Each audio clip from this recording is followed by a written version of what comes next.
Saya ini si gembala sapi dan juga menanam sawit. Jika diintegrasikan pasti berhasil dan pasti mantap. Halo pemirsa, ketemu lagi dengan kami dari Balai Pengkajian Teknologi Pertanian Kalimantan Tengah. Kami akan mempersembahkan sebuah film dokumenter yang berjudul Integrasi Sawit Sapi yang mengintegrasikan beberapa unit usaha dikelola secara terpadu, berorientasi ekologis sehingga diperoleh peningkatan nilai ekonomi, tingkat efisiensi dan produktivitas yang tinggi. Nah, pemirsa, mari kita ikuti bersama film ini.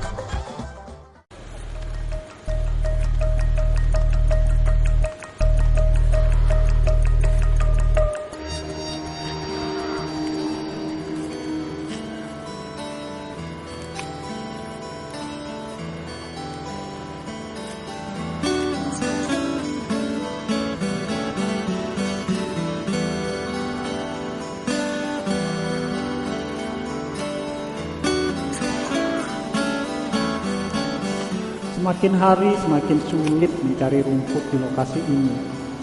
Apalagi sejak pohon sawit di sekitar sini besar-besar dan luas perkebunan ini semakin bertambah. Lama-lama sapiku bisa kurus kering dan aku sudah tidak kuat lagi mencari rumput jauh-jauh ke desa tetangga.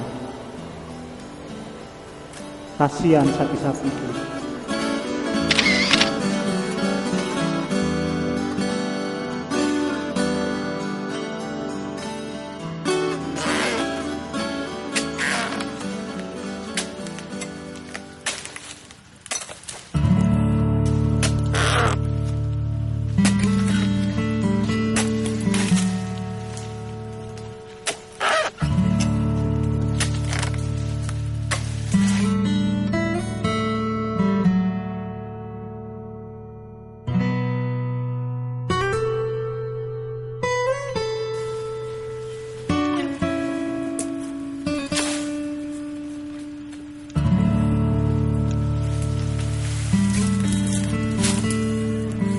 Sayang sekali pelepah dan daun sawit ini terus dibuang.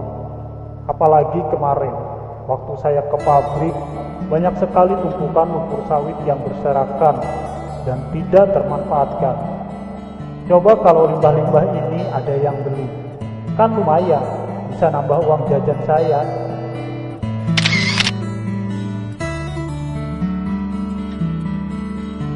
Permasalahan dan harapan yang dihadapi oleh Pak Udin dan Pak Anto ini sebenarnya bukan hanya sekedar mimpi. Karena telah banyak teknologi-teknologi yang tersedia, baik yang dihasilkan oleh lembaga penelitian swasta ataupun yang dihasilkan oleh lembaga-lembaga penelitian pemerintah. Dalam hal ini Badan Litbang Pertanian. Namun permasalahannya, implementasi di lapangan belum semua petani atau kelompok itu memahami teknologi sistem integrasi sapi sawit ini. Perkebunan kelapa sawit di Kalimantan Tengah hingga saat ini perkembangannya sangat pesat. Pada tahun 2011, perkembangan luasan perkebunan sawit di Kalimantan Tengah mencapai 1.256.444 hektar.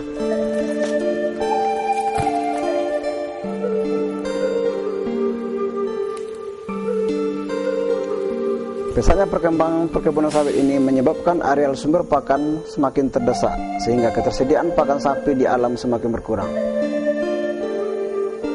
Begitu juga halnya dengan lahan pengembalaan dan pengembangan rumput budidaya yang semakin menyempit, sehingga terkadang peternak harus mengorbankan waktunya untuk mengumpulkan hijauan pakan jauh ke desa tetangga. Padahal persaingan penggunaan tenaga kerja antara usaha peternakan dengan usaha lain pun sangat tinggi.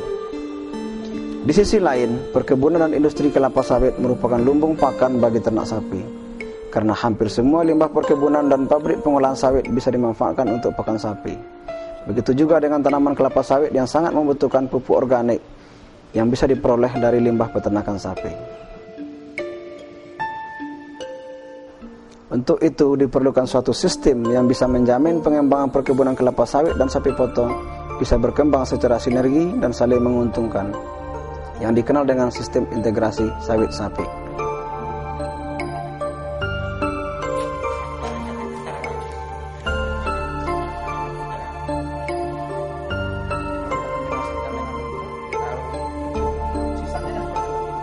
Konsepsi integrasi sapi sawit pada prinsipnya merupakan suatu sistem usaha yang memadukan komponen tanaman sawit dan ternak sapi dalam suatu interaksi yang saling melengkapi, saling mendukung dan saling menguntungkan, sehingga dapat mendorong peningkatan efisiensi produksi, efisiensi usaha dan peningkatan pendapatan usaha tani.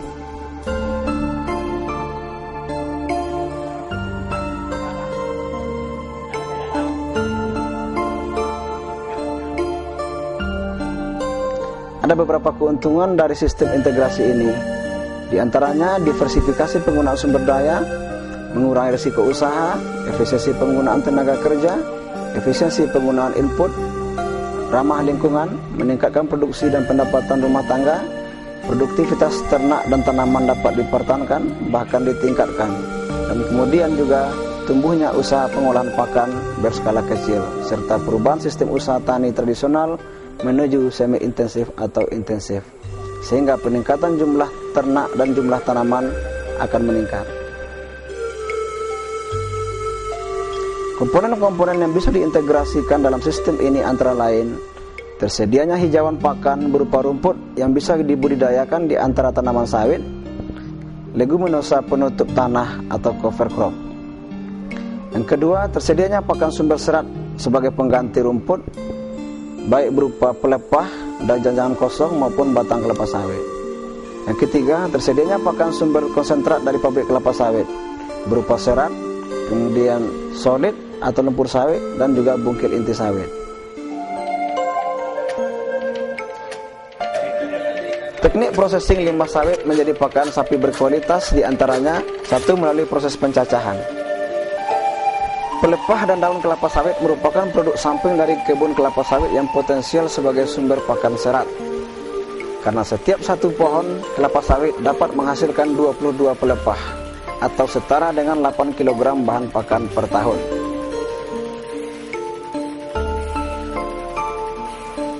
Pelepah kelapa sawit dapat digunakan sebagai pakan dasar untuk ternak ruminansia.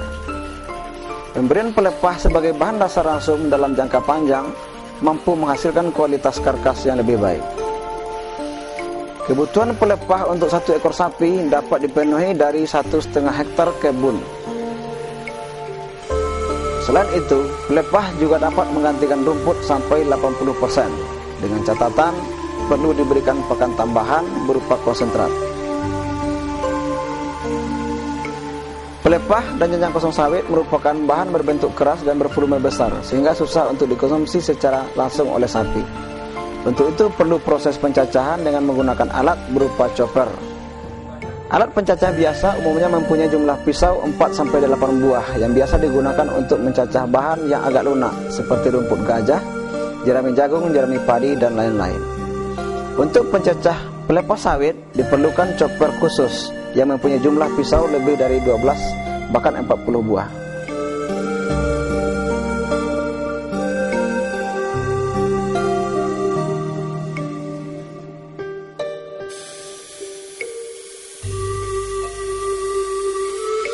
Bentuk pisau pencacah ini bisa bervariasi dan bisa dimodifikasi sesuai hasil cacahan yang bisa diharapkan, asal secara prinsip kekuatan mesin mencukupi dan hasil cacahan halus dan mudah dikonsumsi oleh ternak.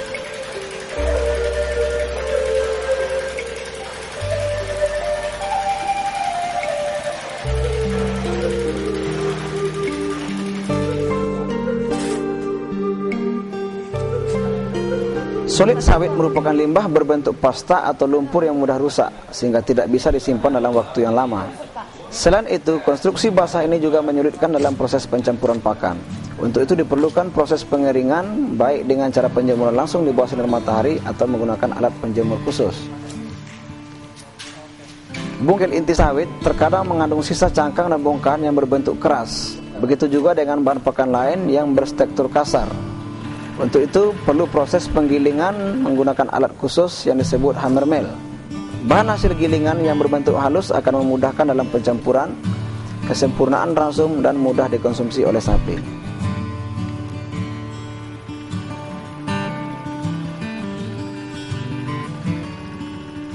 Bahan pakan berbasis limbah sawit seperti cacahan pelepah, solid, dan bungkil inti sawit tidak baik jika diberikan dalam bentuk tunggal, karena keseimbangan gizinya yang tidak memadai dan adanya zat anti nutrisi serta zat lain yang membahayakan ternak.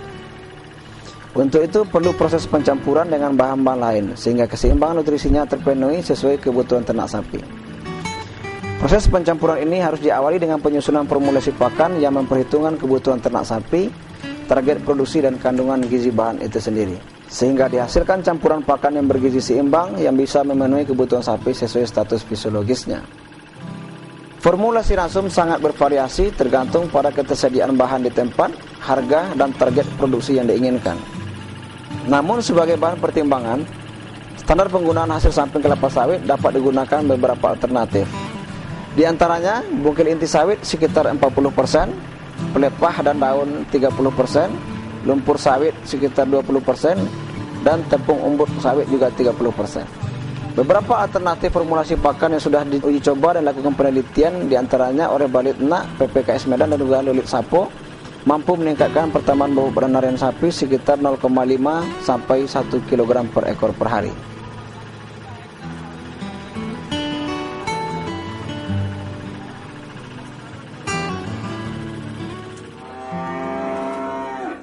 Untuk meningkatkan manfaat dan nilai kecernaan dari limbah, maka bisa dilaksanakan melalui fermentasi. Fermentasi merupakan salah satu upaya untuk meningkatkan manfaat dari limbah sawit berserat tinggi dengan cara meningkatkan nilai kecernaannya melalui pengolahan secara biologis memanfaatkan mikroorganisme.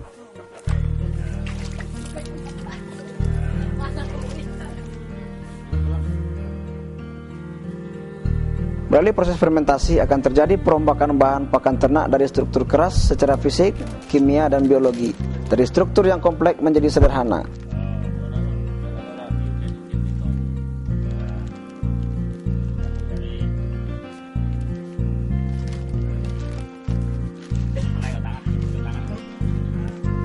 Prinsip fermentasi adalah pemanfaatan koloni mikroba untuk membantu penguraian struktur jaringan pakan yang sulit terurai.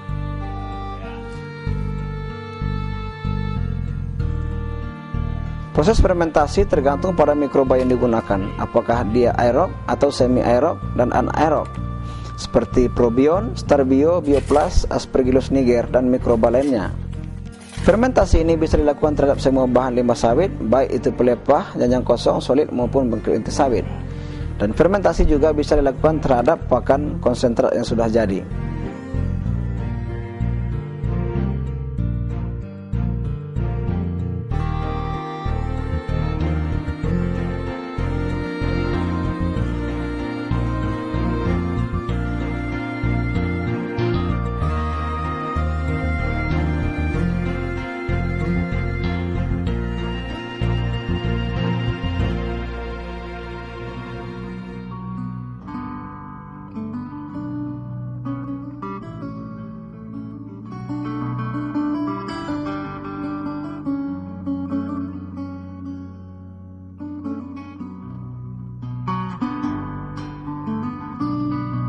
Untuk proses fermentasi dapat dicampurkan beberapa bahan diantaranya campuran cacahan pelepah sawit, bungkil inti sawit, solid, tetes tebu, garam, mineral mix, urea, dan starbio.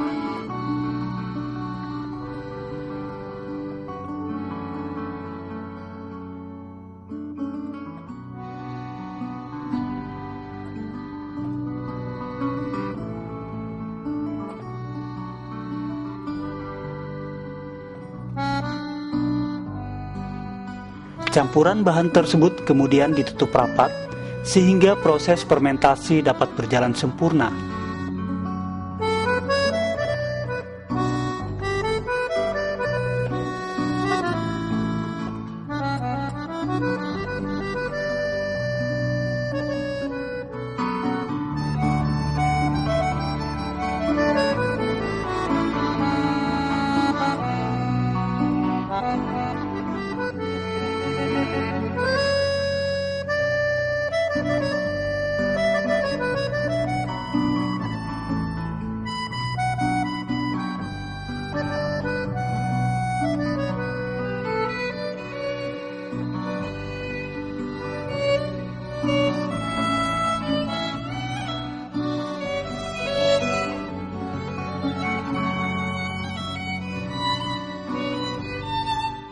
Setelah itu campuran dapat diberikan langsung pada ternak sapi atau dijual sebagai tambahan pendapatan.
Sistem integrasi sawit dan sapi yang dijalankan Pak Anto dan Pak Udin di kelompok Tani Subur Makmur ternyata berjalan dengan baik.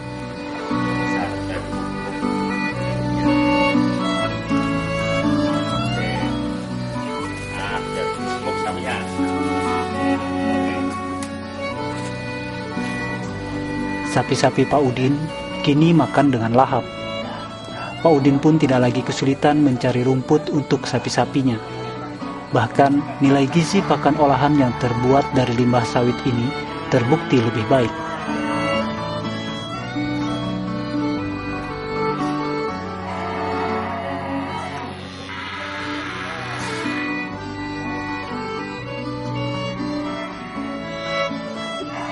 Makanin banyak ya, biar pinter ya, kelihatan nanti dia cepat gemuk.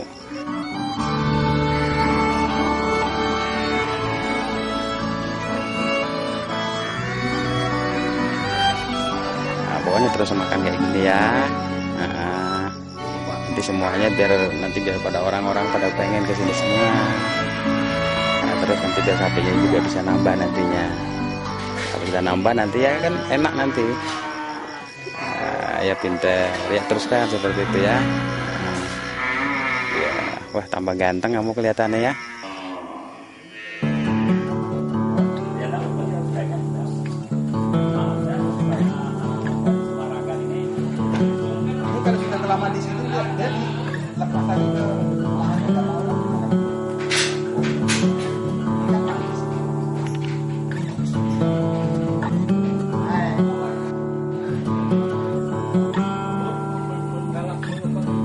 Pemanfaatan lain dari limbah ternak adalah dalam bentuk biogas.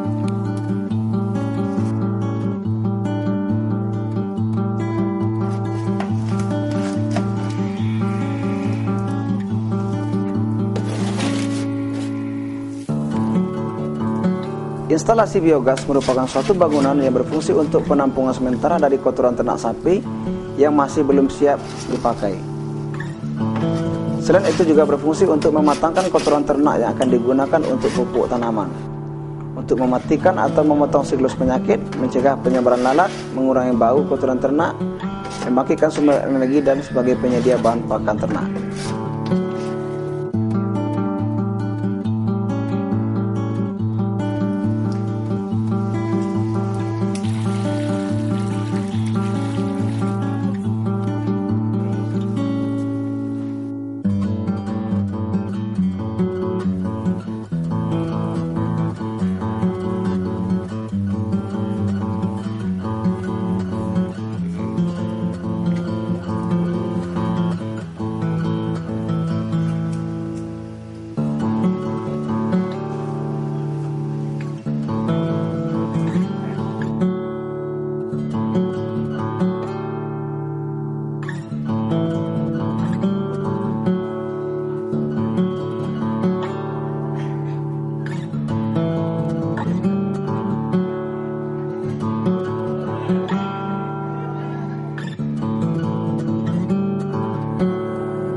Untuk proses pembikinan kompos itu yang pertama bahan baku itu semua dari pabrik.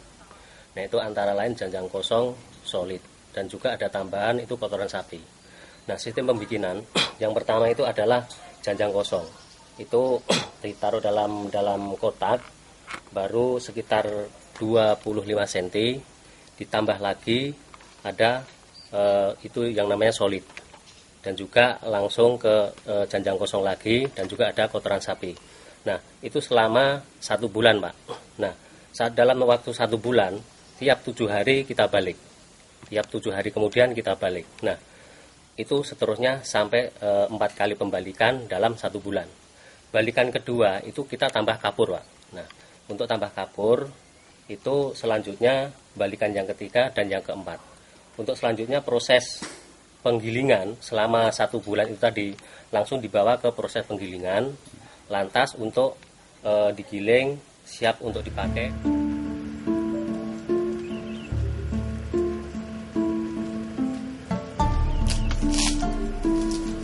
Mengubah limbah sapi menjadi pupuk organik berkualitas akan menciptakan usaha baru dalam subsistem agribisnis sapi potong dan akan meningkatkan pendapatan bagi peternak dan kelompok tani. Potensi limbah per ekor sapi dewasa mencapai 23,6 kg per ekor per hari dan limbah cair sekitar 9,1 kg per ekor per hari. Sehingga bisa dikatakan dengan asumsi satu kelompok memelihara 50 ekor sapi per kelompok, maka potensi limbah per hari mencapai 1,1 ton dan limbah cair sekitar 0,5 ton. Untuk itu saatnya mewujudkan istilah untuk mengurai limbah mendulang rupiah menjadi kenyataan.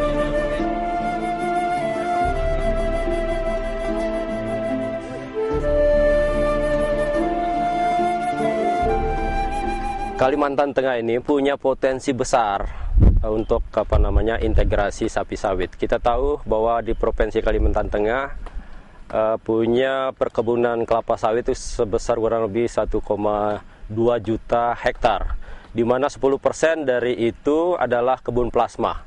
Jadi sekitar kurang lebih 100.000 hektar itu kebun plasma. Dan ini punya potensi, seandainya kita mau mengembangkan integrasi sapi sawit, kita mulai dari plasma, ya kita punya potensi sekitar 100.000 sapi bisa kita penuhi lewat integrasi. Salah satu kelompok yang telah mengimplementasikan pola integrasi sapi sawit di Kalimantan Tengah adalah kelompok tani Subur Makmur yang berada di Desa Pangkalan 3, Kabupaten Kota Waringin Barat, Provinsi Kalimantan Tengah. Dan ini saya lihat sudah cukup bagus implementasinya, ada sinergi antara kedua komoditas ini. Di satu sisi, untuk sapinya sudah memanfaatkan limbah sawit sebagai pakan. Kemudian juga sawitnya juga telah memanfaatkan limbah dari sapi. Jadi di kelompok tani Subur Makmur ini saya lihat memang salah satu contoh kelompok yang saya anggap sudah cukup berhasil dalam melaksanakan integrasi sapi sawit dan bisa menjadi contoh untuk kelompok-kelompok lain yang ada di wilayah Provinsi Kalimantan Tengah dan juga barangkali di provinsi-provinsi lain.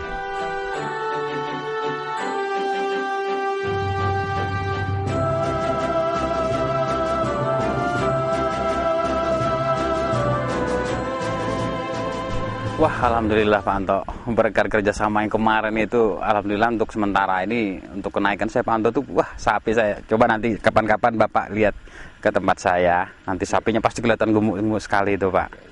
Ya mungkin ya berkisar aja sekarang itu kenaikannya mungkin antara 0,5 sampai 1 kilo setiap harinya.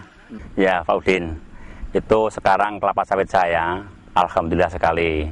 Setelah mendapatkan pupuk kompos, wah ternyata juga produksinya lebih bagus, kemudian berat rata-ratanya juga lebih naik. Nah kalau tak hitung-hitung itu hampir untuk sementara ini bisa mencapai 15% kenaikannya bisa mencapai 15%. Nah makanya mudah-mudahan ini akan semakin meluas, terutama di Kalimantan Tengah dan umumnya di Indonesia. Dan insya Allah Indonesia akan jaya. Gimana? Cocok? Ya. Oke, sip. Nah pemirsa, Anda sudah menyaksikan film dokumenter yang sudah dibuat oleh Balai Pengkajian Teknologi Pertanian Kalimantan Tengah, Silakan mencoba, semoga bermanfaat. Wah, pokoknya terima alhamdulillah Pak Udin. Saya berulang.